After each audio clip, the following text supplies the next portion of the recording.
apakah kenaikan gaji bisa dilakukan di bulan April tanpa melakukan rapel untuk bulan Januari sampai dengan Maret? Ini pertanyaan ya sederhana umum ya.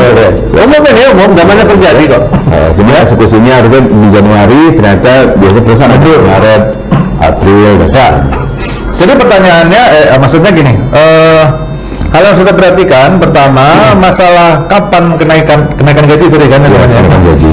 Kenaikan gaji itu kapan? Memang ditentukan sendiri oleh perusahaan. Ya. Pemerintah nggak pernah loh, dalam hukum ketenagakerjaan kita di semua produk perundangannya nggak pernah ada ketentuan setiap tahun harus naik gaji. Setiap tahun ada kenaikan upah, nggak pernah ada. Yang saya tahu dalam hukum ketenagakerjaan kita dan segala peraturan perundangan yang berhubungan dengan ketenagakerjaan di negara kita, di sana tidak disebutkan kenaikan upah, tapi penyesuaian upah. Apakah harus di Januari? Enggak juga. Nah itu UMK kan ditentukan di Desember sebelum Januari. UMK itu adalah safety net yang tadi dibilang jaring pengaman. Jadi sepanjang kita udah di atas UMK, sebenarnya ketentuan kapan naiknya tergantung perusahaan. Diatur di mana? Di dalam perjanjian kerja, PP atau PKB. Ya. Nah, di beberapa perusahaan ada yang menerapkan kenaikan atau penyesuaian itu dilakukan di setiap Januari. Ada. Ya. Mungkin kalender keuangan mereka berlaku Januari ke Desember, sehingga dia tentukan setiap Januari. Tapi ada sebagian perusahaan yang melakukan di bulan April. Ada juga, karena biasanya buat mereka yang seperti itu berarti financial kalendernya itu dari April ke Maret. Setelah proses ini ya, laporan keuangan tahun. Ya, April ke Maret, sehingga dia tahun anggaran itu dimulai di 1 April. Nah, boleh apa enggak? Ya nggak dilarang. Pertanyaannya, apakah harus dirapel dari Januari? Pertanyaannya ini berbalik. Dasar hukumnya merapel di mana? Apakah telah terjadi kekurangan bayar, misalkan, dari sejak Januari? Jadi kan biasanya kalau kenaikan upah itu ya kita harus melihat periode-periode sebelumnya. Selama ini biasanya melakukannya mulai kapan? Misalkan, oh Pak, selama ini dari Januari ke Desember. Januari ditentukan, langsung naik efektif penyesuaian itu di bulan Januari sampai Desember. Di bulan Desember dihitung untuk tahun depan.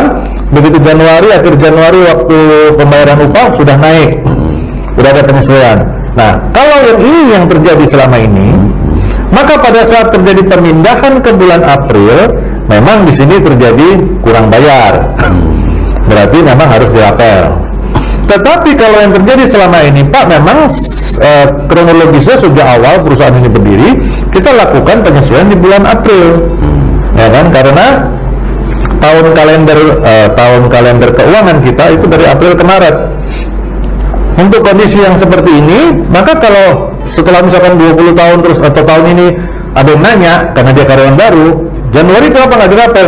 Ya enggak, karena memang selama ini memang begitu, tahun barunya di perusahaan itu di 1 April, bukan 1 Januari. Oh, kalau misalnya itu statement itu ada di dalam PP atau PKB. Oh iya, berarti memang udah setiap tahun begitu, ya, April kan begitu. Semacam kayak ya. Nah ini kalau ini berbeda lagi kalau terjadi pemindahan. Ya. Yang tadi yang contoh pertama, awalnya Januari ke Desember, setiap Januari ada penyesuaian upah, kemudian di Desember diperhitungkan untuk upah berikutnya. 1 Januari itu sudah naik. Nah, kemudian tahun ini kita berubah ya, teman-teman. Kita akan naiknya di bulan April. Nah, maka Januari, Februari, Maret memang menjadi terhutang. Nah, biasanya untuk cut off seperti itu dilakukan rapel. Nah, kan? Kemudian nanti baru tahun berikutnya udah sama, nggak ada rapel lagi. Ini masalah teknis sebenarnya. Ya, ini melihat kita apalagi kalau ini perusahaannya yang ditanyakan ini perusahaannya sudah berjalan lama ya, bukan perusahaan yang baru berdiri hari ini ya.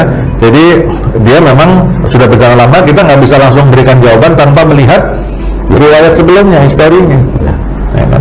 Begitu kurang lebih, Pak. Ya, makasih Pak Denny. Kita lanjutkan. Ini ada satu pertanyaan. PKWT kan dapat dibuat paling lama 5 tahun.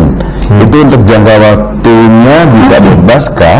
Contoh, 6 bulan, 1 tahun, 2 tahun, balik lagi ke 6 bulan dan 1 tahun. Baik. Oke.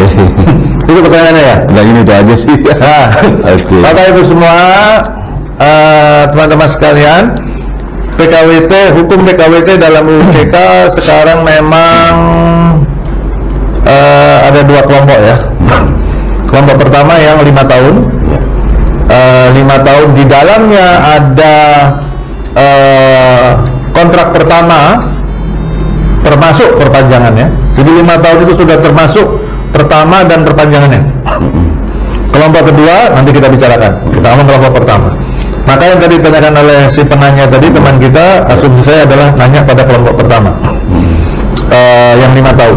Jadi di dalam klausa tentang PKWT di PP 35 tahun 2021 maupun di Undang-Undang 11 2020-nya, di sana menyatakan bahwa PKWT itu paling lama 5 tahun, di dalamnya sudah termasuk perjanjian kerja pertama dan perpanjangannya. Ya. Hal yang harus kita pahami adalah ternyata di sana disebutkan perjanjian kerja pertama itu satu perjanjian. Kemudian kalimat berikutnya dan perpanjangannya. Itu satu atau jamak? Satu, Pak. Kenapa satu? Karena kalau jamak bukan perpanjangan namanya, tapi perpanjangannya atau beberapa perpanjangannya.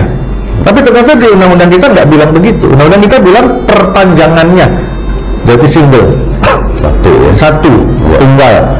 Sehingga dalam 5 tahun itu hanya boleh ada 2 perjanjian, yaitu perjanjian kerja pertama dan satu perpanjangan.